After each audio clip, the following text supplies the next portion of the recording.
MLA CK રાહુલજીની અધિકારીઓ સહકારી મંડળીઓને ટકોર, કોઈ પણ સંસ્થા ચલાવવા માટે પ્રામાણિકતા જરૂરી હોવાનું રાહુલજીએ જણાવ્યું છે. તો અનિયતિનો રૂપિયો વધારે ટકતો ન હોવાનું પણ રાહુલજી દ્વારા જણાવવામાં આવ્યું છે.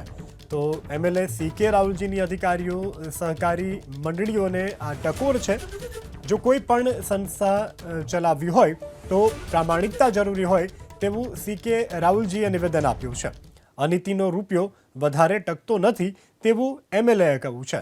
તો એમએલએના નિવેદનને લઈ અને અનેક તર્ક વિતર્કો થઈ રહ્યા છે, કારણ કે તેઓએ પ્રામાણિકતાને લઈને પણ પ્રશ્નાર્થ ઊભો કર્યો છે. જેને જેને ભૂતકાળમાં સંસ્થાઓના ગોટાળા કર્યા છે, અગર ગેરવહીવટ કર્યો છે, અને અમે તો કહીએ છીએ રાજકારણ કે અમારું આયુષ્ય અધિકારીઓને કહીએ છીએ અમારું આયુષ્ય 5 વર્ષ, 5 વર્ષમાં અમે સારું કામ કરીશું તો લોકો હમણાં ભરતી ચૂંટાવાના છે. હવે અધિકારીઓના 58 વર્ષે એ નિવૃત્ત થાય એટલે હું મારી રીતે મારું એક વાક્ય છે કે મારે શું ને મારું શું.